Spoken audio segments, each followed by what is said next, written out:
Chapter 14, Mental Gender. Students of psychology who have followed the modern trend of thought along the lines of mental phenomena are struck by the persistence of the dual mind idea, which has manifested itself so strongly during the past 10 or 15 years, and which has given rise to a number of plausible theories regarding the nature and constitution of these two minds. The late Thomas J. Hudson attained great popularity in 1893 by advancing his well-known theory of the objective and subjective minds, which he held existed in every individual. Other writers have attracted almost equal attention by the theories regarding the conscious and subconscious minds, the voluntary and involuntary minds, the active and passive minds, etc. The theories of the various writers differ from each other, but there remains the underlying principle of the duality of mind. The student of the Hermetic philosophy is tempted to smile when he reads and hears of these many new theories regarding the duality of mind, each school adhering tenaciously to its own pet theories, and each claiming to have discovered the truth. The student turns back the pages of occult history, and away back in the dim beginning of occult teaching, he finds reference to the ancient Hermetic doctrine of the principle of gender on the mental plane, the manifestation of mental gender. And examining further, he finds that the ancient philosophy took cognizance of the phenomena of the dual mind and accounted for it by the theory of mental gender. This idea of mental gender may be explained in a few words to students who are familiar with the modern theories just alluded to. The masculine principle of mind corresponds to the so-called objective mind, conscious mind, voluntary mind, active mind, etc., and the feminine principle of mind corresponds to the so-called subjective mind, subconscious mind, involuntary mind, passive mind, etc. Of course, the Hermetic teachings do not agree with the many modern theories regarding the nature of the two phases of mind, nor does it admit many of the facts claimed for the two respective aspects, some of the said theories and claims being very far-fetched and incapable of standing the test of experiment and demonstration. We point to the phases of agreement merely for the purpose of helping the student to assimilate his previously acquired knowledge with the teaching of the Hermetic philosophy. Students of Hudson will notice a statement at the beginning of the second chapter of the Law of Psychic Phenomena that the mystic jargon of the Hermetic philosophers discloses the same general idea, that is, the duality of mind. If Dr. Hudson had taken the time and trouble to decipher a little of the mystic jargon of the Hermetic philosophy, he might have received much light upon the subject of the dual mind, but then perhaps his most interesting work might not have been written. Let us now consider the Hermetic teaching regarding mental gender. The Hermetic teachers impart their instruction regarding this subject by bidding their students examine the report of their consciousness regarding their self. The students are bidden to turn their attention inward upon the self dwelling within each. Each student is led to see that his consciousness gives him first a report of the existence of his self. The report is, I am.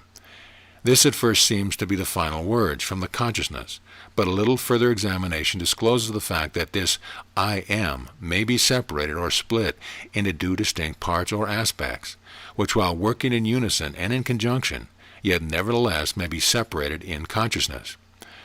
While at first there seems to be only a I existing, a more careful and closer examination reveals the fact that there exists an I and a me. These mental twins differ in their characteristics and nature, and an examination of their nature and the phenomena arising from the same will throw much light upon many of the problems of mental influence. Let us begin with the consideration of the me, which is usually mistaken for the I by the student, until he presses the inquiry a little further back into the recesses of consciousness. A man thinks of his self, in its aspect of me, as being composed of certain feelings, taste, like, dislike, habits, peculiar ties, characteristics, etc., all of which go up to make his personality, or the self known to himself and others.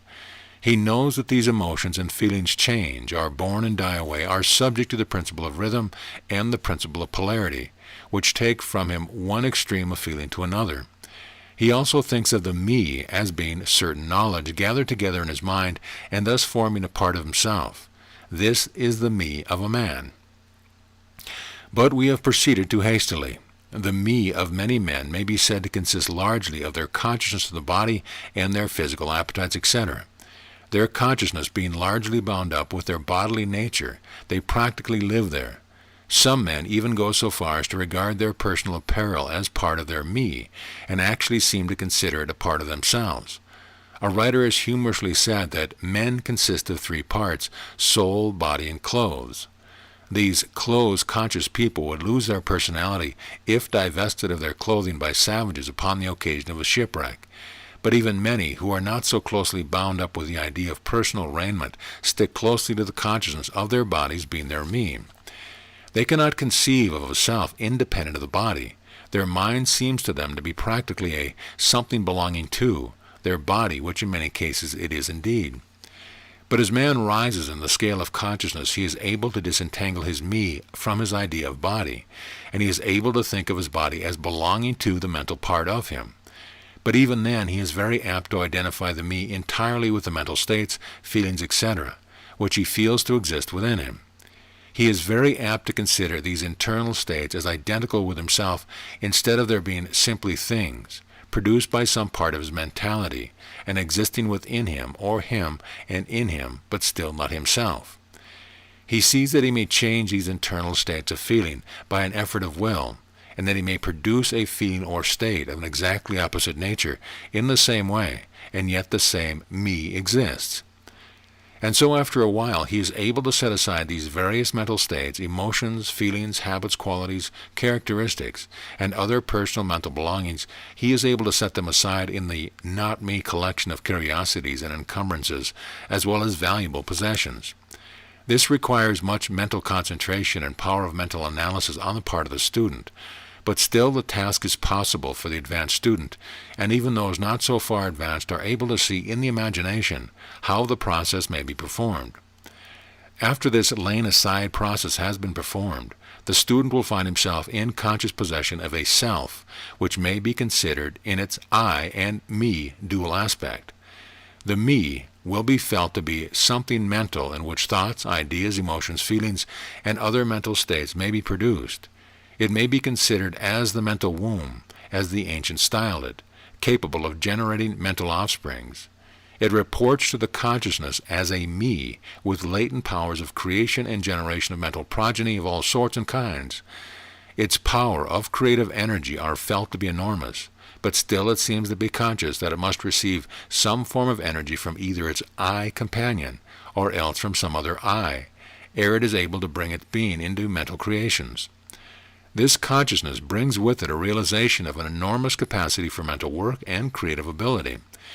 But the student soon finds that this is not all that he finds within his inner consciousness.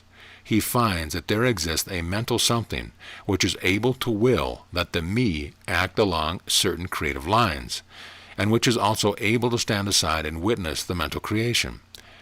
This part of himself he is taught to call his I. He is able to rest in its consciousness at will. He finds there not a consciousness of an ability to generate and actively create in the sense of the gradual process attendant upon mental operations, but rather a sense and consciousness of an ability to project an energy from the I to the me, a process of willing that the mental creation begin and proceed. He also finds that the I is able to stand aside and witness the operation of the me mental creation and generation. There is this dual aspect in the mind of every person. The I represents the masculine principle of mental gender. The me represents the female principle. The I represents the aspect of being. The me, the aspect of becoming. You will notice that the principle of correspondence operates on this plane just as it does upon the great plane upon which the creation of the universe is performed. The two are similar in kind, although vastly different in degree. As above, so below. As below, so above.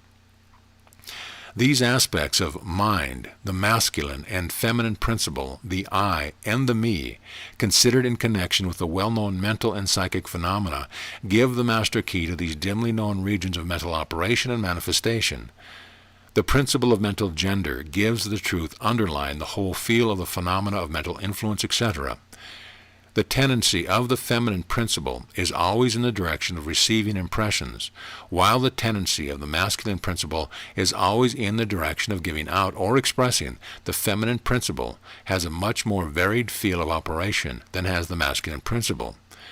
The feminine principle conducts the work of generating new thoughts, concepts, ideas, including the work of the imagination. The masculine principle contents itself with the work of the will in its varied phases. And yet without the active aid of the will of the masculine principle, the feminine principle is apt to rest content with generating mental images which are the result of impressions received from outside, instead of producing original mental creations. Persons who can give continued attention and thought to a subject actively employ both of the mental principles, the feminine in the work of an active mental generation, and the masculine will in stimulating and energizing the creative portion of the mind. The majority of persons really employ the masculine principle but little, and are content to live according to the thoughts and ideas instilled into the me from the I of other minds. But it is not our purpose to dwell upon this phase of the subject, which may be studied from any good textbook under psychology, with the key that we have given you regarding mental gender. The student of psychic phenomena is aware of the wonderful phenomena classified under the head of telepathy, thought transference, mental influence, suggestion, hypnotism, etc. Many have sought for an explanation of these varied phases of phenomena under the theories of the various dual mind teachers. And in a measure they are right, for there is clearly a manifestation of two distinct phases of mental activity. But if such students will consider these dual minds in the light of Hermetic teachings regarding vibrations and mental gender, they will see that the long sought-for key is at hand. In the phenomena of telepathy, it is seen how the vibratory energy of the masculine principle is projected toward the feminine principle of another person, and the latter takes the seed thought and allows it to develop into maturity. In the same way suggestion and hypnotism operates. The masculine principle of the person giving the suggestion directs a stream of vibratory energy or willpower toward the feminine principle of the other person, and the latter, accepting it, makes its own and acts and thinks accordingly. An idea thus lodged in the mind of another person grows and develops, and in time is regarded as the rightful mental offspring of the individual, whereas it is in reality like the cuckoo egg placed in the sparrow's nest, where it destroys the rightful offspring and makes itself at home. The normal method is for the masculine and feminine principle in a person's mind to coordinate and act harmoniously in conjunction with each other. But unfortunately, the masculine principle in the average person is too lazy to act. The display of willpower is too slight, and the consequence is that such persons are ruled almost entirely by the minds and wills of other persons, whom they allow to do their thinking and willing for them. How few original thoughts or original actions are performed by the average person.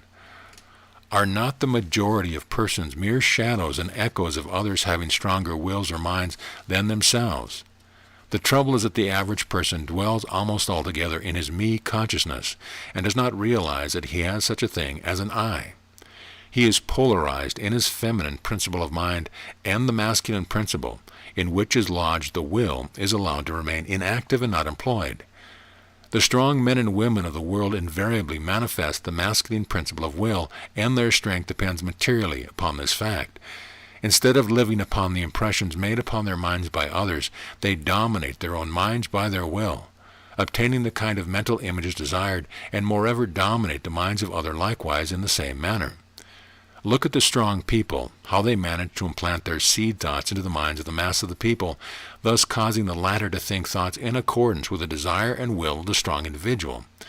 This is why the masses of people are such sheep-like creatures, never originating an idea of their own, nor using their own powers of mental activity. The manifestation of mental gender may be noticed all around us in everyday life. The magnetic persons are those who are able to use the masculine principle in the way of impressing their ideas upon others. The actor who makes people weep or cry as he wills is employing this principle, and so is the successful orator, statesman, preacher, writer, or other people who are before the public attention. The peculiar influence exerted by some people over others is due to the manifestation of mental gender along the vibrational lines above indicated. In this principle lies the secret of personal magnetism, personal influence, fascinatism, etc., as well as the phenomena generally grouped under the name of hypnotism. The student who has familiarized himself with the phenomena generally spoken of as psychic will have discovered the important part played in the said phenomena by the force which science has styled suggestion. by which term is meant the process or method whereby an idea is transferred to or impressed upon the mind of another, causing the second mind to act in accordance therewith. A correct understanding of suggestion is necessary in order to intelligently comprehend the varied psychic phenomena which suggestion underlies. But still more is knowledge of vibration and mental gender necessary for the student of suggestion, for the whole principle of suggestion depends upon the principle of mental gender and vibration.